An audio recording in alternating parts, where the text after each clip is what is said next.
हाथ से कब तक बजेगी ताली। नमस्कार, मैं अर्चना गुप्ता आप सभी का न्यूज़ वन इंडिया में बहुत स्वागत करती हूं। और एक हाथ से कब तक बजेगी ताली, ऐसा हम इसलिए कह रहे हैं क्योंकि बरेली से ऐसी खबर सामने आ रही है। मौलाना मुफ्ती शहाबुद्दीन रजवी बरेलवी का दोहरा चरित्र सामने आया है। नसीम सोलंकी को मंदिर जाने पर फतवा जारी किया था, अब कुंभ मेला क्षेत्र में मुसलमानों की दुकान लगाने की पैरवी कर रहे हैं। अखाड़ा परिषद के फैसले का मौलाना ने विरोध किया है। नसीम सोलंकी का मंदिर जाना अगर गलत तो कुंभ में अखाड़ा परिषद का फैसला गलत कैसे। मौलाना मुफ्ती शहाबुद्दीन बरेलवी का असली चेहरा सामने आ गया है। कुंभ क्षेत्र में अखाड़ा परिषद के फैसले का विरोध क्यों कर रहे हैं, यह बड़ा सवाल है। मौलाना ने कहा, यानी कि बोले मौलाना, फैसले से सांप्रदायिकता को बढ़ावा मिलेगा। अब जरा मौलाना साहब बताएं कि इससे सांप्रदायिकता को बढ़ावा कैसे मिलेगा। समाज के दरमियान नफरत फैलाते हैं ऐसे फैसले, मौलाना का यह कहना है। नसीम सोलंकी के मंदिर जाने पर इसी मौलाना ने फतवा जारी किया था और अब यही मौलाना है। फैसले होंगे और फिरका परस्ती को बढ़ावा दिया जाएगा तो समाज टूटने के कगार पे आ जाएगा। और अगर समाज टूटा तो ये देश के लिए निहायत ही नुकसानदेह साबित होगा। इसलिए उत्तर प्रदेश की सरकार को अखाड़ा परिषद पर लगाम लगानी चाहिए और ऐसे फैसले वापस हों।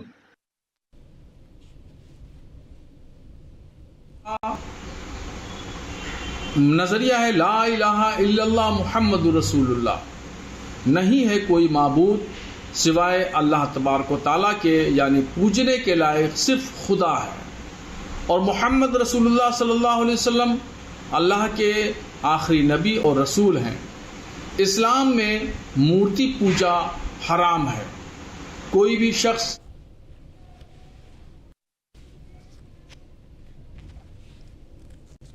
तो आपने सुना, हमने आपको उनका दोनों बयान सुनाया। पहले में किस तरह से कहते हैं कि हमारे इस्लाम में ये नहीं है, हमारे इस्लाम में वो नहीं है, और दूसरे में किस तरह से कह रहे हैं कि अखाड़ा परिषद का फैसला गलत है। चलिए, हमारे साथ मेहमान जुड़ चुके हैं, आपका मैं तारुफ करा देती हूं। चंद्रांशु जी महाराज हिंदू धर्मगुरु हमारे साथ जुड़ चुके हैं। मौलाना मुफ्ती शहाबुद्दीन रजवी मुस्लिम स्कॉलर हमारे साथ जुड़ चुके हैं। आप सभी का बहुत स्वागत है। लेकिन मौलाना साहब, मैं सबसे पहले आपके पास आना चाहूंगी। जब नसीम सोलंकी गई मंदिर तो आपने फतवा जारी कर दिया, अब आप कैसे कह रहे हैं कि अखाड़ा परिषद का जो फैसला है वो गलत है? देखिए, हमने जो फतवा दिया है, और फतवा जो होता है वो कुरान और हदीस की बात होती है और वो लागू होता है सिर्फ मुसलमान पर। और मुसलमान नसीम सोलंकी मुसलमान महिला हैं और ये फतवा यानी शरीयत के उसूल और शरीयत के जो ज़ाब्ते हैं वो मुसलमान पर ही लागू होते हैं, किसी और दूसरे पे लागू नहीं होते। वो मुकल्लफ उस बात का नहीं है। इसलिए वो अकीदे की बात है। और ये जो कुंभ का मेला है, ये एक मेला रिवायत की बात है, परंपरा की बात है। अकीदा यानी आस्था, और वो खालिस अकीदा जो मजहब इस्लाम ने अपने दायरे में रहने के लिए कहा है। इस्लाम ने हर अपने अनुयायी को अपने दायरे में रहने के लिए कहा है कि जो दिनचर्या है वो शरीयत के मुताबिक गुजारे। और इस्लाम का वसूल है कि ये चीज जायज है या ये चीज नाजायज है, ये हलाल है, ये हराम है। तो ये जो ज़ाब्ता है इस्लाम का, इस ज़ाब्ते का जो भी मुसलमान उल्लंघन करेगा वो शरीयत की गिरफ्त में आएगा और शरीयत की नज़र में वो मुजरिम होगा। इसलिए उसका अब तदारुक ये है कि अगर मान लीजिए किसी ने जुर्म कर लिया तो फिर उसका तदारुक ये है कि वो तौबा करे अल्लाह की बारगाह में, खुदा की बारगाह में तौबा करे, गुनाहों से तौबा करे और आइंदा इस बात का इकरार करे कि हम ऐसी इस्लाम के उसूल का उल्लंघन हम नहीं करेंगे। ठीक है मौलाना साहब, हाँ, अब बात रह गई कुंभ की, जो आप कह रही हैं कि दो चेहरे, ये दो चेहरे की बात नहीं है। हमारे भारत की और हमारी जो रिवायत है यानी परंपरा है, वो परंपरा सदियों से चली आ रही है, सालों से चली आ रही है। आज अखाड़ा परिषद को मुसलमानों से परहेज हो रहा है और कल यही अखाड़ा परिषद था जब समाजवादी पार्टी की हुकूमतें हुआ करती थी और आजम खां कुंभ मेले के प्रभारी हुआ करते थे और उन्होंने बहुत शानदार तरीके से कुंभ के मेले करवाए। तब उन्होंने कि मुसलमान होने पर एतराज नहीं जताया कि कोई मुसलमान प्रभारी नहीं हो सकता, कोई मुसलमान दुकान नहीं लगा सकता। इसके अलावा बसपा की गवर्नमेंटें रही तो नसीमुद्दीन सिद्दीकी साहब कुंभ मेले के प्रभारी हुआ करते थे। उस दरमियान भी अखाड़ा परिषद ने कोई एतराज नहीं जताया, कुछ भी नहीं कहा। और हर चीज ये हुआ कि नसीमुद्दीन सिद्दीकी साहब जब जाते थे या आजम खां साहब जब जाया करते थे तो यही अखाड़ा परिषद के लोग नियत बांध के, हाथ बांध के उनके आगे पीछे घूमा करते थे, कहते थे ये काम करा दीजिए, वो काम करा दीजिए। मौलाना साहब एक सवाल है आपसे। मौलाना साहब ठीक है, आपने ठीक है मौलाना साहब आपने गिनवा दिया बसपा के सरकार में, सपा के सरकार में, ठीक है मौलाना साहब अब सवाल मेरा सुनिए। सवाल आपसे ये है कि आपने कहा कि आपके इस्लाम में ये इजाजत नहीं देता, वो इजाजत नहीं देता, तो कुंभ भी तो हिंदुओं का त्योहार है, हिंदुओं का पर्व है, तो फिर उसमें जो मुस्लिम समुदाय है उनको एंट्री क्यों दी जाए? क्या उनकी आस्था नहीं आहत होगी? क्या उनकी आस्था पर ये कुठाराघात नहीं होगा? अब यहाँ पे दो पहलू हैं। एक तो है कुंभ के मेले में जाके मजहबी रसूमात को अंजाम देना, और एक बात यह है वहां जाकर के ठेला लगाना, दुकान लगाना, बिजनेस करना। तो बिजनेस करना एक अलग पहलू हुआ और मजहबी रसूमात को अदा करना एक अलग पहलू हुआ। मजहबी रसूमात में अगर कोई भी मुसलमान रस्म अदा करेगा तो वही हुक्म होगा जो मैंने पहले फतवे में कहा है। और अब यहाँ बिजनेस की बात है, हमारे यहाँ जितनी भी दरगाहें हैं, चाहे ख्वाजा ये बिजनेस नहीं है मौलाना साहब, ये बिजनेस नहीं है। पहली बात तो मौलाना साहब ये बिजनेस नहीं है, बिजनेस नहीं है मौलाना साहब। ये महाकुंभ बिजनेस नहीं है मौलाना साहब, इसे बिजनेस मत कहिए, ये बिजनेस नहीं है, ये आस्था से जुड़ा हुआ विषय है। और मेरा आपसे बड़ा सवाल ये कि गंगा जमुना की जो तहजीब है वो हिंदुओं की है ना, वो मुस्लिम की तो नहीं है।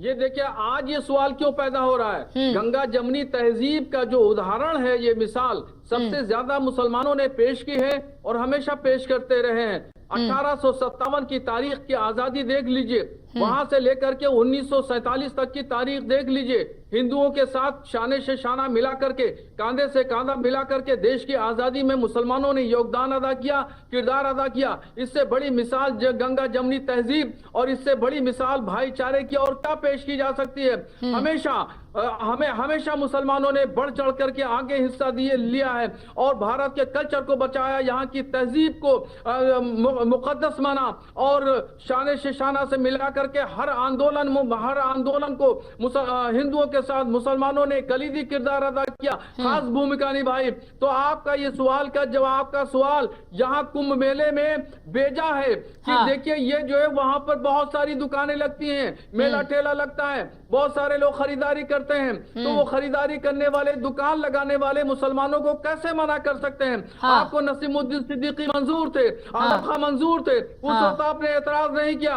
आप 2 सालों से एतराज कर रहे हैं कि मुसलमान वहां कोई दुकान नहीं लगाया गया। और इसी तरीके से मुजफ्फरनगर, सहारनपुर, हरिद्वार में जब कांवड़ यात्रा चली तो कांवड़ यात्रा में भी यही तरीका अपनाया गया कि वहां पर मुसलमानों की दुकानों से जो है वो बोर्ड लगाए जाए, ये लगाया जाए, वो लगाया जाए। मौलाना साहब आपकी जानकारी के लिए बता दूं ना कि मुसलमानों की दुकान नहीं, वो सभी के लिए नियम था। शायद आप इसे एक चश्मे से देख रहे हैं तो ये आपकी गलती हो सकती है, लेकिन वो फैसला सभी के लिए था। ऐसा उसमें स्पष्ट रूप से या फिर विशेष रूप से मुसलमान शब्द जोड़कर नहीं लिखा गया था, उसमें साफ तौर पर ये नियम सबके लागू होता है, चाहे वो हिंदू हो, चाहे मुस्लिम हो, चाहे सिख हो, चाहे ईसाई हो, वो नियम सबके लिए लागू होता है। और बड़ा सवाल मौलाना साहब मेरा आपसे एक और है, फिर मैं आती हूँ, हमारे साथ हमारे अन्य मेहमान भी जुड़ चुके हैं, कि कुंभ मेले में अगर आप कहते हैं कि ठीक है मुस्लिम को भी दिया जाए दुकान लगाने के लिए, तो जो 5 वक्त की नमाज अदा करते हैं वो उस दौरान नमाज अदा नहीं करेंगे, तो क्या वहां इस्लाम का उल्लंघन नहीं होगा? मोहतरमा मेरे एक सवाल का जवाब दे दीजिए। मेरे पास में 2 चश्मे हैं, एक चश्मा नहीं है। एक बात आप देख रही होंगी, एक मेरी आंखें हैं और दूसरा उसके ऊपर मेरा चश्मा लगा हुआ है। तो 2 चश्मे से मैं 2 चश्मे से देखता हूँ, एक चश्मे से नहीं देखता हूँ। और मुझे तमाम चीजों की जानकारी है। क्या आदेश SSP एसएसपी सहारनपुर ने दिया था और मुजफ्फरनगर ने दिया था। फिर उसके बाद में पूरे उत्तर प्रदेश में शासन की तरफ से जो आदेश आए उसकी भी कापियां मेरे पास में है, शायद आपके पास में नहीं होंगी। अब जहां तक नमाज की बात है तो नमाज जो है वो नमाज आज भी पढ़ी जा रही है, कल भी पढ़ी जाती रही। जब सपा का शासन था, आजम खां थे, नसीमुद्दीन सिद्दीकी बसपा शासन में थे, उस वक्त एतराज क्यों नहीं किया गया और आज एतराज। ठीक है, ठीक है। कल मुसलमानों से इतना प्यार था तो दोहरा मापदंड तो आपका है, ये मेला वालों का दोहरा मापदंड है, मुसलमानों का या मेरा मापदंड नहीं है। दो चेहरे हमारे नहीं है, हमारा एक ही चेहरा है। हमारे पास में दो चश्मे हैं। ठीक है, एक चश्मे में मौलाना साहब, एक चश्मे में अगर नसीम सोलंकी चली जाती है मंदिर तो फिर फतवा जारी कर देते हैं और दूसरे चश्मे से कहते हैं।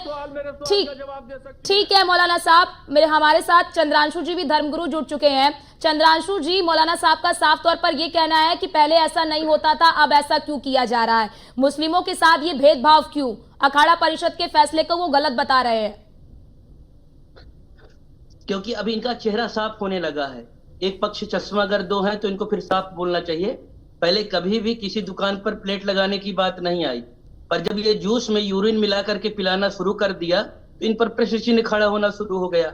ये प्रश्न तब इनका सामने आने लगा कि जब कोरोना काल में लोग मर रहे थे उस समय भी रोटी में अगर ये लोग थूक लगा करके फिर रोटी खिलाना शुरू कर दिया तो इन पर प्रश्न चिन्ह खड़ा होने लगा। इनके राष्ट्रभक्त होने पर प्रश्न चिन्ह तब खड़ा होने लगा जब अफजल गुरु जैसे आतंकवादी टेररिस्ट के समर्थन में फांसी रुकवाने के लिए ये सामने आने लगे। इन लोगों का जब ऐसा चरित्र सामने आने लगा, जब दिखाई पड़ने लगा कि ये भारत तेरे टुकड़े होंगे, उस गैंग के साथ खड़े होने लगे तो ये प्रश्न उठने लगा। तो जो मेन बात है, ऐसी बात क्यों हो रही है, इनको हमसे नहीं पूछना चाहिए। इनको पहले अपने गिरेबान में स्वयं झांकना चाहिए और गिरेबान में झांक करके इनके ऊपर ऐसा क्यों हो रहा है इस बात को स्वयं समझना चाहिए। इनको स्वयं उत्तर मिल जाएगा। इनका चरित्र जिस तरह से आजादी के बाद में लगातार आ रहा है, जिस तरह से मंसूबे आ रहे हैं, उसकी वजह से ये हो रहा है। हम सब तो शुरू से हिंदू मुस्लिम सिख ईसाई सब आपस में भाई भाई का नारा दे रहे थे। इन लोगों ने समझाया कि भाई आप गलत हो, हम मुस्लिमों के ही केवल भाई हैं, हिंदू मेरे भाई नहीं हो सकते। हम लोगों ने अपने आप गाया कि ईश्वर अल्लाह तेरो नाम, इन लोगों ने मस्जिद से कभी भी नहीं गाया। तो ये जो इनका सामने आ रहा है लगातार यही बताते चले आ रहे हैं, यही धोखा दे रहे हैं। जहां ये बहुसंख्यक हैं हिंदू समाज को चारा बना करके काट खाएंगे, जहां ये अल्पसंख्यक हैं वहां भाईचारा बताएंगे। तो इनको अपने गिरेबान में देखना है कि अगर देश इनका है। मैं कल भी एक बार बोल दिया तो एक लोग चिल्ला रहे थे, उसमें मैंने कहा मैं बाई बर्थ हूं, आप बाई चॉइस हैं। उन्होंने कहा मेरा भी जन्म यहाँ हुआ है। तो मैंने कहा भाई आप डिसाइड करके रखे हो, आप धर्म के आधार पर पाकिस्तान बनाए थे, हिंदू समाज कोई दूसरा देश नहीं बनाया था। आप यहाँ इसी मातृभूमि को अपना समझे तो आप उस मातृभूमि के प्रति समर्पित रहो। देश के गद्दार के साथ में आप न रहो, आतंकवादी के साथ में न रहो, लूटपाट करने वालों के साथ में न रहो। चंद्रांशु जी वो ये कह रहे हैं, चंद्रांशु जी वो कह रहे हैं इससे सांप्रदायिकता को बढ़ावा मिलेगा। अगर कुंभ इतनी बड़ी संख्या में लोग आते हैं, कुंभ में बड़ी संख्या में श्रद्धालु आते हैं, अगर उसमें मुस्लिमों को भी दुकान लगाने की इजाजत दे दी जाएगी तो उसमें हर्ज क्या है?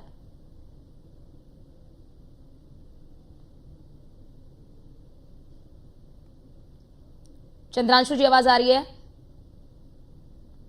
तो चलिए शायद उन तक आवाज नहीं पहुंच पा रही है। मौलाना साहब आपने सुना चंद्रांशु जी को, वो ये कह रहे हैं कि आप लोग का दोहरा चरित्र है, दोहरा रवैया है। आप एक तरफ देशभक्त होने की भी बात करते हैं और एक दूसरी तरफ आप ऐसी चीजें भी करते हैं जिससे कि साफ तौर पर ये झलकता है कि हिंदू मुस्लिम वो नहीं, हिंदू मुस्लिम आप कर रहे हैं। आप जरा देखिए ना कि इफ्तार पार्टी में क्या हिंदू नहीं जाता है? क्या हिंदू चादर चढ़ाने के लिए नहीं जाता है? आप लोग तो अगर कोई मुस्लिम चला गया तो आप उनके लिए फतवा जारी कर देते, तो आपको भी तो एक संदेश देना पड़ेगा ना कि आप भी चाहते हैं कि भाईचारा बना रहे, आप भी चाहते हैं कि हिंदू मुसलमान एक रहे।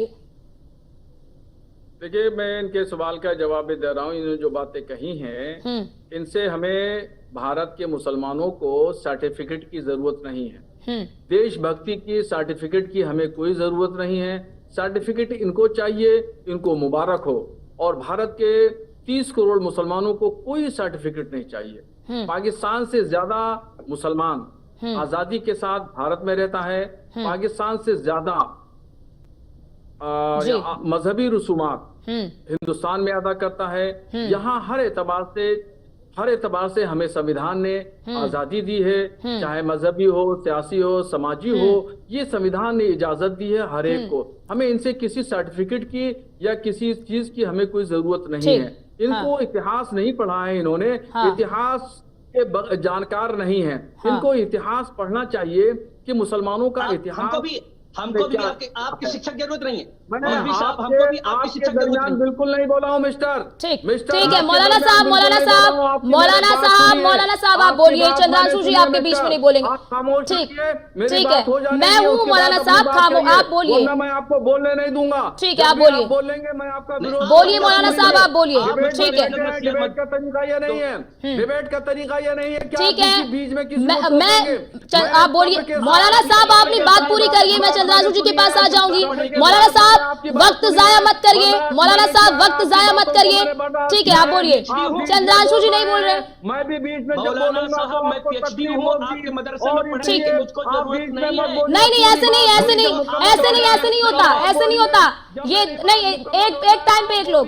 ठीक है। आप देश के गिरोह हैं, आप देश के गद्दार हैं, आप जैसे लोगों ने देश का माहौल खराब किया है। आप नफरत फैलाने वाले लोग हैं, आप नफरती लोग हैं, नफरती एजेंडा आप चला रहे हैं। मुसलमानों पर झूठ बस बोल रहे हैं कि ये थूक वो थूक, ये जिहाद वो जिहाद। अच्छा ठीक है मौलाना साहब आप कह रहे हैं गलत है। मौलाना साहब मुसलमानों के खिलाफ जहर बोल रहे हैं। ठीक है चंद्रांशु जी जवाब दीजिए। वो कह रहा है कि मुसलमानों के खिलाफ आप जहर बोल रहे हैं। ठीक है बंद कर दीजिए। ठीक है चंद्रांशु जी। ठीक है मौलाना साहब। ठीक है मौलाना साहब ठीक है मौलाना साहब। चंद्रांशु जी आप जवाब दीजिए। वो कह रहे हैं कि आप लोग नफरत फैला रहे हैं मुस्लिमों के खिलाफ। अब कितना तीखा लग रहा है। अब बताओ, मैं अपने यूनिवर्सिटी से PhD बिल्कुल तीखा नहीं लग रहा है। या आपके नफरती भाषण जो है वो तीखे लग रहे हैं। और हर शख्स को, हर हिंदुस्तानी को, हर भारतीय को लगेंगे। आप जो है जाति प्रहार कर रहे हैं, जाति तौर पर प्रहार कर रहे हैं। और इसलिए आपका विरोध मैं करूंगा।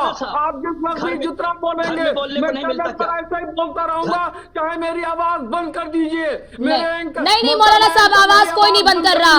नहीं मौलाना साहब आपको पूरा मौका दिया जा रहा है। नहीं दूंगा कि इन्होंने मुझे कैसे टोका, इस डिबेट के खिलाफ जा रहे हैं। नहीं फिर ये आप भटकाने की कोशिश कर रहे हैं मौलाना साहब, आप भटकाने की कोशिश कर रहे हैं। डिबेट में टोकना रोकना वो मैं बताऊंगी आपको कि कौन टोक रहा है कौन नहीं। मैं हूं उसके लिए। ठीक है मैंने बर्दाश्त किया और ये मुझे मेरे बीच में कैसे नहीं ठीक नहीं ऐसे शब्दों का इस्तेमाल है। ठीक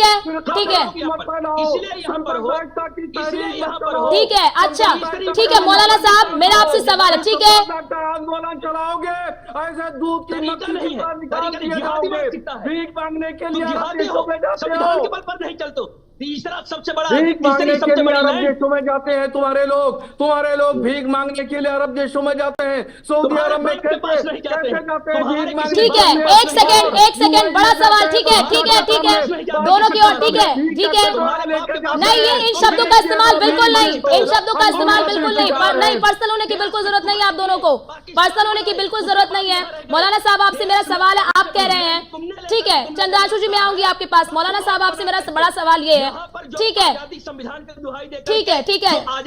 चंद्रांशु जी मैं आऊंगी। मौलाना साहब आपसे मेरा एक बड़ा सवाल ये है। आप कह रहे थूक जिहाद कुछ नहीं है, ये जिहाद कुछ नहीं है। क्या वो जो वीडियो सामने आए हैं इतने सारे, खाने में थूक, रोटी में थूक, जूस में पेशाब, क्या वो गलत है? क्या वो उस पर कार्रवाई नहीं करनी चाहिए थी? और उसके बाद ही फिर सरकार को सख्त कदम उठाने पड़े, उसके बाद ही सख्त नियम बनाने पड़े।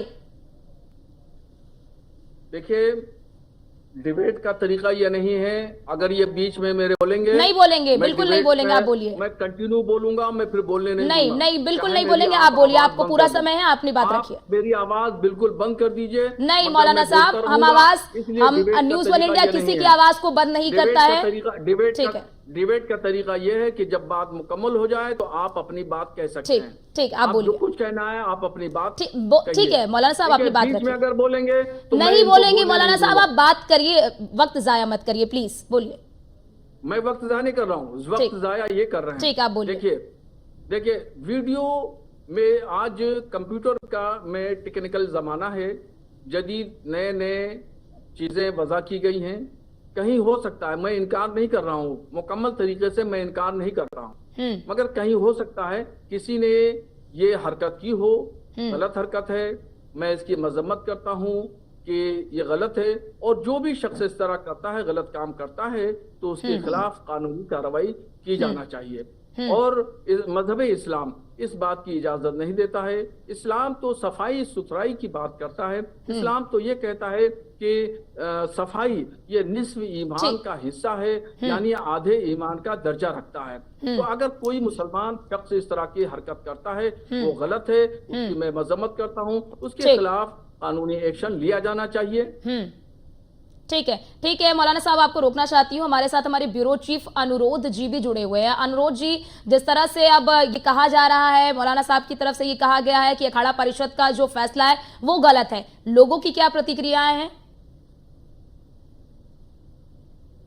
जी, जहाँ तक कुंभ में संतों के अखाड़ा परिषद के द्वारा इस तरह के जो ऐलान किए गए हैं उसका अगर सवाल है तो इसकी तह में जाने से पहले हमें पश्चिमी यूपी के उस लॉ एंड ऑर्डर की स्थिति में भी जाना पड़ेगा, जहां पर पीने के सामान में जिस तरह से गंदगी का माहौल पैदा किया गया, उससे यहाँ पर कई जगह कानून व्यवस्था के लिए बहुत गंभीर चुनौती खड़ी हुई। मौलाना साहब इस्लामिक विचारक हैं, ऑल इंडिया मुस्लिम जमात के तमाम मुस्लिम मसले और मसाइल हैं उन पर बेहद संवेदनशील तरीके से और बहुत मुखर होकर अपनी बात रखते रहे हैं। लेकिन मौलाना साहब, जहाँ तक हमारी संतों से इस संबंध में कुछ संतों से बात हुई है, अखाड़ा परिषद से जुड़े हुए लोगों से भी बात हुई है, तो उनका कहना है कि पुताली एक हाथ से नहीं बकती है, ये एक्शन का रिएक्शन है। हिंदू समाज की आस्था से खिलवाड़ होगा, उनकी आस्था को ठेस पहुंचाई जाएगी और उस मसले पर इस्लामिक विचारकों के तरफ किसी तरह के कोई विरोध की आवाज नहीं उठाई जाएगी, उनके खिलाफ किसी तरह के फतवे जारी नहीं किए जाएंगे, उन्हें समाज से बहिष्कृत नहीं किया जाएगा, तो फिर हिंदू समाज भी चुप नहीं बैठेगा। ठीक है, ऐसा संतों का कहना है। जी ठीक है मौलाना साहब, इस पर आपका एक रिएक्शन मैं चाहूंगी। आपने देखा कि कई जगहों से इस तरह की चीजें निकलकर सामने आई। कुंभ एक बड़ा पर्व होता है, हिंदू आस्था का एक बड़ा केंद्र होता है ये महाकुंभ। अगर उसमें इस तरह की चीजें निकलकर सामने आ जाए, जो हिंदुओं को क्या परोस रहे हैं, क्या दे रहे हैं, कहीं उसमें मूत्र मिलाओ, कहीं कुछ मिलाओ, तो फिर उसके लिए जिम्मेदार कौन होगा? अगर इस तरह का लॉ एंड ऑर्डर का मामला है, इसको हिंदू मुस्लिम के नजरिए से न देखा जाए, बल्कि इसको लॉ एंड ऑर्डर के नजरिए से देखा जाए तो बेहतर होगा। और अगर कोई इस तरह की हरकत करता है तो ये नाजेबा हरकत है और नाकाबिले बर्दाश्त है, और इस तरह की हरकत किसी एतबार से नहीं करना चाहिए। कुंभ का मेला जरूर आस्था का मेला है, और हम तो चाहते हैं कि अमन शांति के साथ, खूबसूरती के साथ, बहुत अच्छे तरीके से मेला अपने अंजाम को पहुंचे और किसी तरीके से वहां पे कोई गड़बड़ी ना हो, ताकि वहां पे जो लोग भी आए हैं वो अपना रिवायती अंदाज में जो भी अपना कार्य करना चाहते हैं वो करें, किसी तरीके से उसमें कोई खलल वाक़ई न हो। और लॉ एंड ऑर्डर के नजरिए से जो भी उसमें व्यवस्थाएं हो सकती हैं वो करना चाहिए, अच्छे से अच्छे इंतजामात होना चाहिए। हमारी तो यही ख्वाहिश है। ठीक है, बहुत शुक्रिया आप सभी का हमारे साथ जुड़ने के लिए। मौलाना जी आपका भी, चंद्रांशु जी आपका भी, और हमारे ब्यूरो चीफ अनुरोध जी आपका भी हमारे साथ जुड़ने के लिए और अपना अपना पक्ष रखने के लिए। लेकिन बड़ा सवाल यही है कि अब मौलाना साहब के इस बयान पर क्या प्रतिक्रियाएं सामने से आती हैं, वो फिलहाल देखने वाली बात होगी। फिलहाल के लिए इस खास चर्चा में इतना ही। बाकी देश और दुनिया की तमाम खबरों को देखने के लिए आप बने रहिए न्यूज़ 1 इंडिया के साथ।